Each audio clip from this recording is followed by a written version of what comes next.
we both have had the opportunity to work with Roswell Rudd and the great trombonist. For those of you who might not know Roswell, but I wanted to just talk about anything having to do with Roswell, just because I know we shared a lot of different experiences. Yeah, with Roswell. He was an important guy to both of us. Yeah, and for me, coming up, I was a child when I met Roswell because him and my father played together. So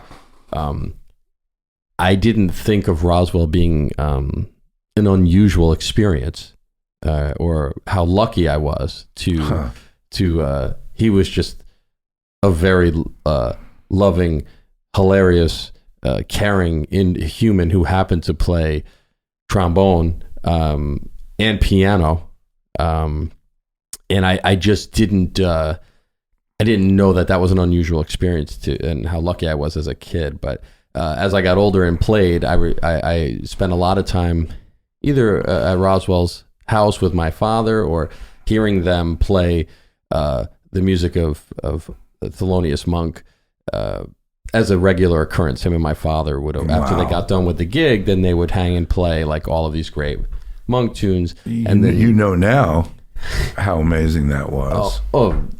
Unbelievable, and something I actually think about all the time. But having him just around the corner for the last few years, I would go over there and just play.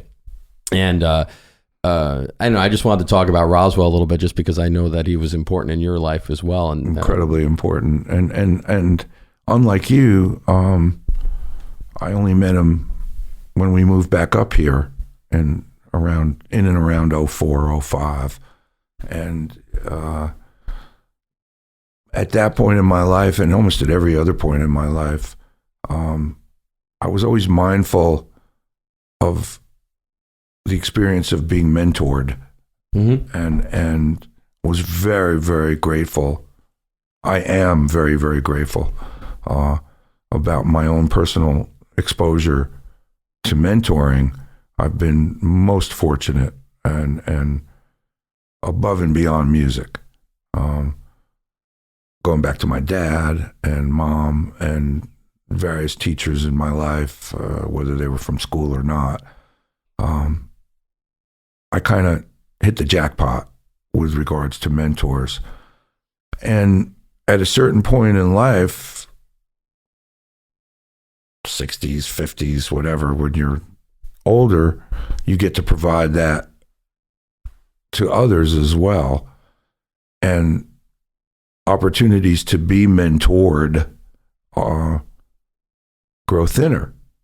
Not that you won't learn something from somebody, but the mentor relationship is a different thing.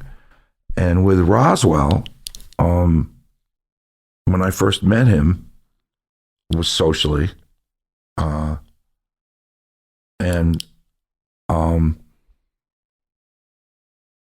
it went right from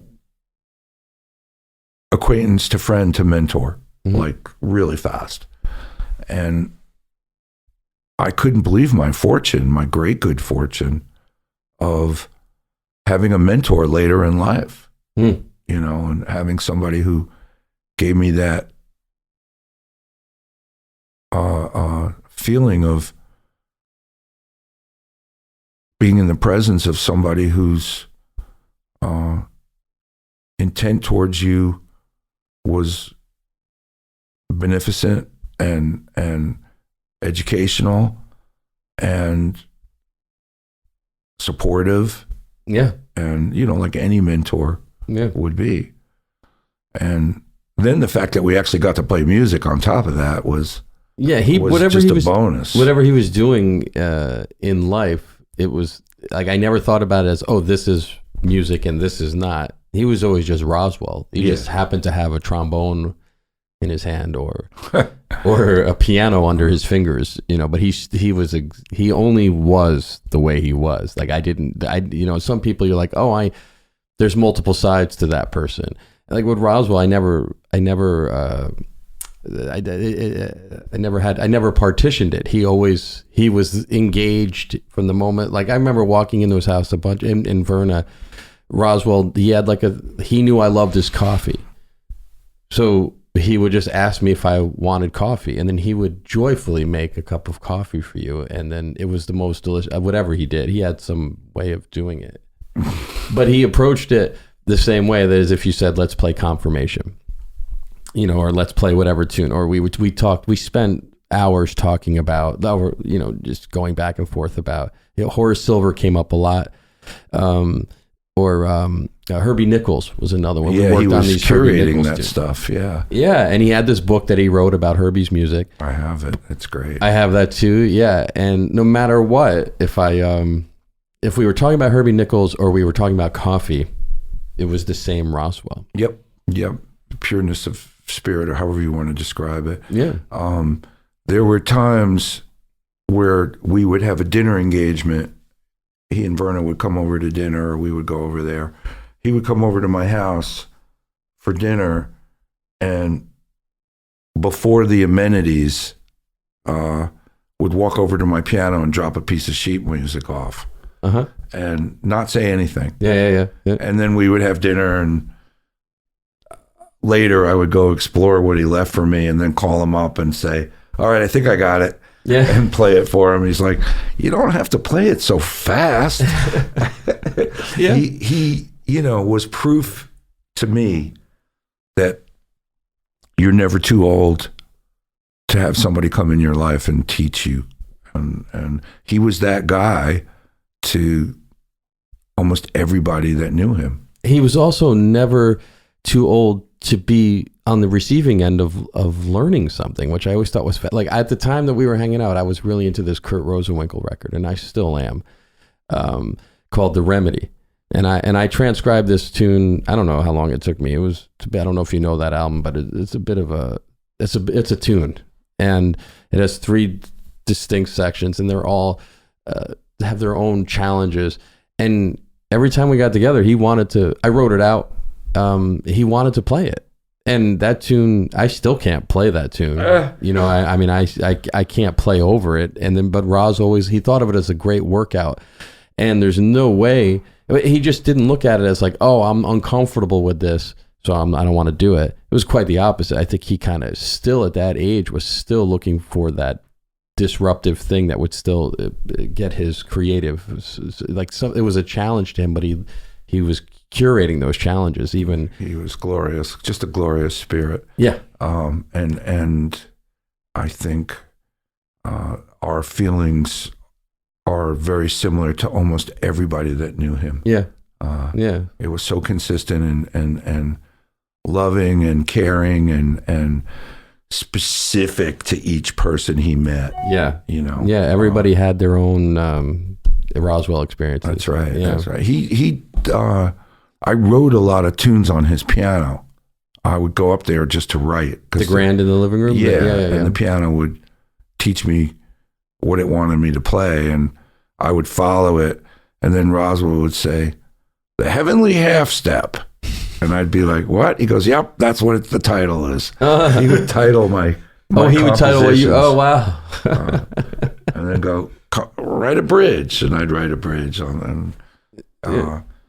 It's the impact of a soul like that, if you're lucky enough to have met, is profound. And in my case, I'm lucky enough to have known souls like that almost all of my life.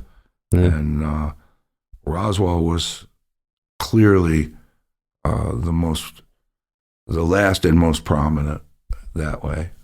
I can't imagine what being a little kid around Roswell was like. He didn't talk to you any different than he did anybody else. That's what was. And my parents were like that too. Like I grew up around lots of musicians, and they all seem to have that. Like you're just relating to you as a human. You're just a smaller human. But Roswell was. He was just a staple in my. I think I probably was. Maybe it was like 10 or 12 when I first met him. Maybe 10, 11 years old. But from that point on, he was constantly in my parents' lives, like either playing with my father or at the, party at the house or somewhere, whatever it was. And then I was fortunate enough to be able to record with him and do a couple things. And then we did the love song for Roz. We did that for Roswell. What a fun piece of work that was. Yeah, it was. Yeah. And Have you heard all the different arrangements that have been done? Oh, I did then, but not since then. Panorama. Some amazing, cool arrangements of that song. Yeah. Yeah, Roswell. It's funny because he was hip universally, but not fashion-wise. So in other words, everything he did was hip. It was hipper than The Room. Yeah. You know, but he didn't know the horn arrangement to I Feel Good. You know, Yeah. he would play that, have him sit in, you know, and I feel good. Was that one of the tunes he sat in on that gig? Oh, and he was like, you know, just playing his thing. I forgot over all the top about of that. it. That was the Felonious Funk. That was in the High Falls one? I think even when I went one bum bum bum bum bum, he would be like one bum, like, you know. I forgot all about that. He would redefine hip. Yeah, he would every time he expressed himself. Yeah. What I'm so glad we got to share in that, you know, with him, you know, and all just whatever way it manifested. But what an amazing experience to have a Roswell Rudd in one's life. Yeah, it's you know, you get elevated to family status so fast. Yeah. You realize that what we're talking about is that we're all family, and that he embraced and lived life that way. Yes, sir. And beyond, it wasn't just people, it was nature and the cosmos. And, you know, he had that open channel. Yeah, that's a great way of putting it. It felt like he did. Yeah, I'm sorry you didn't get a chance to meet Roswell. You would have enjoyed him a lot. You know, Monk was that way, I would imagine, although I didn't get the chance to meet Monk. He was probably that way. Yeah, there's an aura of Bernie Worrell is that way. They're in tune with something different, it would seem. Garth is that way. Yeah. You know, there's just something else they're able to tap that, you know, looks like a comic book to us, but it looks like the real thing to them. Yeah, that's true.